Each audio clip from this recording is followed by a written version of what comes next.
Fala galera, bom dia, tudo bem? Hoje a gente está começando agora o resumo da semana de notícias, da semana da Agência de Notícias Uniceub. Hoje eu estou do lado aqui da nossa colega e repórter Bruna Mauri. Tudo bom? A Bruna já vai começar aí falando de um assunto bastante polêmico, porque a gente gosta mesmo de polêmico, não é mesmo, Bruna? O que você tem aí de bom pra gente? É verdade, gente. Não sei se vocês lembram, mas na semana passada eu estava no Congresso Brasileiro de Psicologia Organizacional do Trabalho. Vocês lembram desse que eu comentei? Pois é, eu fiz uma matéria sobre um dos assuntos que eles discutiram nesse congresso. E foi um assunto bem pesado, bem polêmico. É o porte de armas no Brasil. Só que o porte de armas já é um assunto por si só bem complicado, né? Mas essa matéria que eu fiz, ela traz um lado bem mais complicado ainda. Essa matéria ela tá falando sobre os testes psicológicos para as pessoas que querem manusear as armas de fogo no Brasil. E, na verdade, os psicólogos que eu ouvi falaram que esses testes não são bem aplicados e nem bem corrigidos. Ou seja, os resultados, como é que fica, né? Como é que a gente sabe quem é que tá manuseando armas no Brasil? Então, esse é um assunto bem complicado, mas se você quiser saber mais sobre isso, acessa lá no site da agência. Isso, o Lucas Valência, nosso repórter também, já está ali postando pra gente as matérias que a Bruna comentou da semana de psicologia sobre o porte de arma. E, Bruna, a gente também tem um assunto bastante aí, que em agosto vai voltar à tona, que é a questão do processo de impeachment, né? Isso mesmo. Do governo aqui no Brasil. E para comentar um pouquinho sobre essa coisa, dessas discussões, se o STF pode se envolver ou não durante a decisão final do Senado, a gente vai comentar hoje, vai conversar com o Lucas Valência é nosso repórter, ele fez uma matéria especial sobre isso. Lucas, conta mais pra gente o que você descobriu sobre isso. Bem, boa tarde a todos, boa tarde Tássio, boa tarde Bruno. Bem, a questão é o seguinte, eu entrei em contato com alguns juristas, um ministro do STF, o Marco Aurélio, um procurador federal, Marcelo Camargo, e eles me contaram que a nossa Constituição ela é baseada no direito anglo-saxão. Então ele traz uma questão em que o STF ele não pode intervir na decisão do Senado. Por ser uma casa política, o Senado foi dada a ele a questão de julgar o mérito da questão o afastamento da presidente Dilma Rousseff.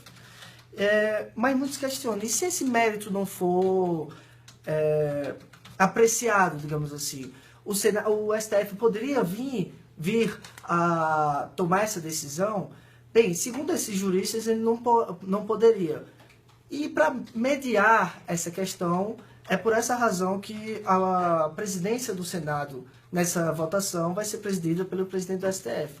E nessa votação, ele vai poder fazer os contrapontos, trazer uma tonalidade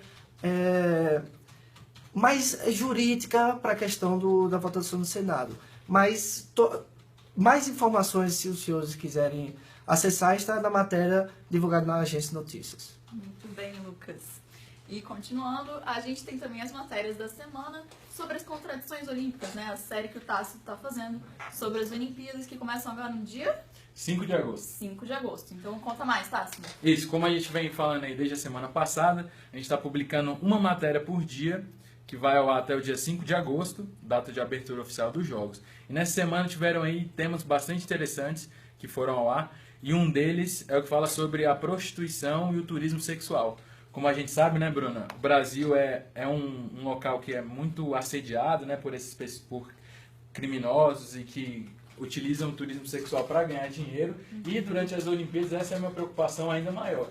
Também porque a cidade do Rio de Janeiro é um dos pontos que tem muita prostituição e turismo sexual. Então, só para deixar claro também, a prostituição ela é um trabalho, ela é legalizada no Brasil, mas a questão do turismo sexual ainda é um ponto muito complicado de ser fiscalizado, principalmente por conta da presença de crianças e adolescentes nesse meio, que acaba aí contribuindo para destruir infâncias, famílias, é um assunto bastante polêmico.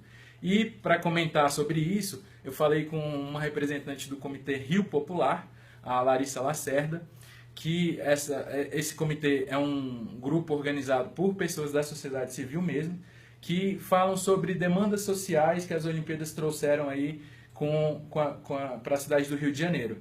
E nela ela fala que a questão da prostituição é algo legalizado, como eu disse, mas que essas pessoas não têm o direito, não têm a cidadania respeitada pelas outras pessoas. E para contrapor, também há quem queira descriminalizar essa prática, que daí eu conversei com uma mulher trans, a Indianara Marques, que ela também tem um blog, ela é blogueira, e também tem um coletivo chamado Transsalvação, em que ela fala um pouco mais sobre essa questão da coisa trans. Então, além da prostituição, não só de mulheres, mas também de pessoas trans, é um tema bastante polêmico. Então, para você ver mais detalhes sobre essa questão, pode acessar lá o site da agência de notícias. O Luiz já está publicando lá para a gente, o link está aí no Facebook também. Isso, muito bem. Mas nem só de assuntos ruins vive as Olimpíadas, né, gente? Tem assuntos mais leves também.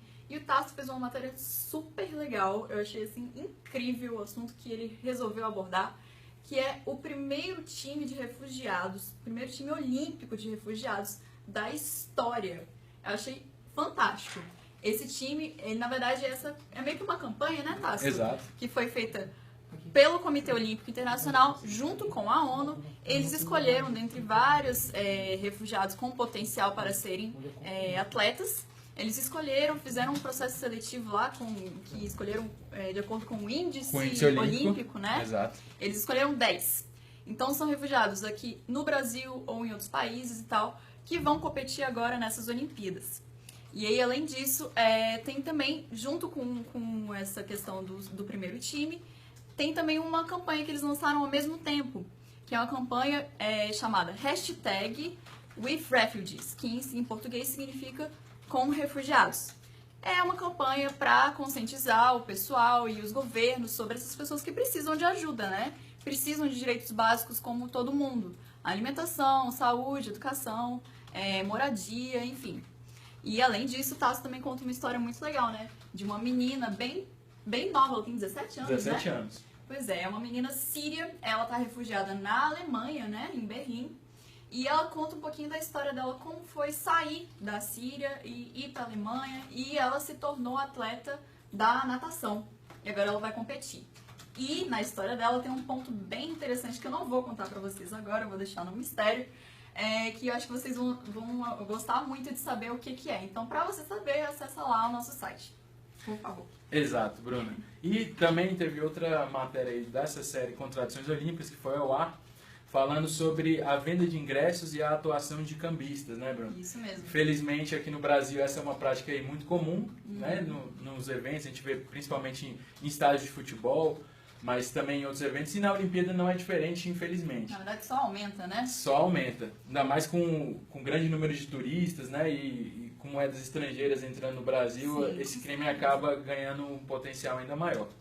E aí eu conversei com um delegado da Polícia Federal e ele me contou algo interessante. Uma quadrilha foi desarticulada, Bruna. 27 pessoas já foram indiciadas por ação de cambismo, né, que é o crime de você comprar um ingresso por um valor inferior e vender por um valor muito superior. Uhum. Então, 27 pessoas foram indiciadas, outras 50 estão sendo monitoradas pela Polícia Federal por essa prática. E só para você ter ideia, Bruna, por exemplo, hoje, inclusive, uma dica que eu dou aí para os internautas, a partir de meio-dia, o Comitê Olímpico vai liberar aí um lote a mais de 100 mil ingressos para todos os esportes e também a cerimônia de abertura e encerramento. Então, quem quiser, acessa lá rio2016.com/ingresso. Mas voltando a falar do ingresso, da abertura, o ingresso mais caro hoje sai por R$ 4.600. A categoria Já é bastante dinheiro, né? um dinheiro em tanto, só para vocês terem ideia, uma comparação que eu fiz, é mais de 5 vezes o valor de um salário mínimo aqui no Brasil. Então, se você quiser comprar uma cerimônia de abertura, é um preço astronômico, é um preço bastante caro que você vai ter que pagar. E esses contraventores, o que eles faziam? Eles compravam esse ingresso a R$ 4.600 e, pasme só, Bruna, ele era vendido a 8 vezes mais do que o valor comprado. Então, 4.600 vezes 8? R$ 38 mil Caramba. numa entrada para ver a cerimônia de abertura. Pensa bem, gente, R$ 38 mil é um carro, né? R$ 38 mil para ver a Anitta dançando no Maracanã. Você pagaria, Bruna? Eu não pagaria. Acho que pouca gente aqui no Brasil pagaria um valor tão alto só para ver a cerimônia de abertura, né? É um evento legal, é uma parte legal do evento, né? Que você vê as delegações entrando e tal, parte, mas realmente R$ 38.000 é um preço surreal, então a Polícia Federal está aí de olho e está acionando as outras autoridades para que esse crime seja combatido também durante as Olimpíadas. Muito bem, Tasto. Então, além dessas matérias que a gente comentou, das contradições olímpicas, tem as outras da semana, né? Porque é uma série que é uma por dia. Então, dá uma olhada lá que tem outros assuntos também sobre as Olimpíadas. Mas, continuando, tem uma matéria também muito sensibilizada, muito legal, sobre trabalho infantil no DF. Uma matéria produzida pelo nosso repórter Guilherme Carvalho. Ele não está presente aqui hoje, mas a matéria dele ficou sensacional. Ele conta as histórias de crianças que trabalham aqui no DF. Trabalham no sinal, vendendo bala, trabalham na rodoviária, vendendo, enfim, artigos e tal. E ele foi lá pessoalmente, ele conversou com aquelas crianças para saber o que elas passam todos os dias, por que elas estão ali, por que elas não estão na escola. E elas contam um pouco do dia a dia e de como elas veem a vida. É uma matéria realmente muito humanista, muito bonita, e se você quiser se emocionar hoje, acesse essa matéria que está sensacional. Isso, Bruna. E aproveitando aí o gancho de trabalho infantil, né, de direitos violados aí de crianças e adolescentes, tem uma outra matéria bastante interessante que já foi publicada aí no site da agência, falando sobre a ressocialização de jovens. Então, aqueles chamados menores infratores, né, que é um termo muito comum, popular, que a gente usa, mas que na verdade que a gente deveria usar é ressocializando, né, pessoas que estão lá para poder voltar à sociedade, menores, né, que foi produzida pelas repórteres Juliana Lauerman e Vicky Pisco, que elas foram lá no centro de detenção dos jovens, desses jovens infratores, e contam histórias sensacionais. Elas tiveram acesso, conseguiram conversar com alguns desses jovens. Tem 3 histórias bastante interessantes lá que eles falam sobre como eles entraram, dos traumas familiares, dos traumas sociais e do que a sociedade realmente espera desses jovens, se eles vão voltar mesmo, se eles vão continuar lá, porque é uma questão muito também social, né? Porque muitas vezes esses jovens entram no mundo do crime por falta de oportunidade, por não ter acesso à educação, por não ter outro tipo de coisa. Então lá é um mundo completamente diferente. Então, se você quiser conferir, saber mais sobre como funciona e como vivem esses jovens, acessa lá o site da agência, que essa matéria também é super legal, super emocionante, já está disponível. Esse tema está bem alto, né, por causa da discussão da maioridade penal, né? E um destaque dessa matéria são as fotos, gente. As fotos estão, assim, muito bonitas, muito bem feitas e muito emocionantes. Então, dá uma checada lá pra gente. E é isso, né, Tasso? Com certeza, Bruna. Então, a gente agradece mais uma vez aí a presença, né, a audiência de todos vocês. Espero que vocês tenham gostado. Semana que vem a gente volta nesse mesmo horário, por volta das 11h30. Toda quinta-feira agora vai ter o resumo semanal. Isso. E hoje, aí do lado da Bruna Mauri, eu me despeço e agradecendo mais uma vez. Muito obrigada, gente. Até mais.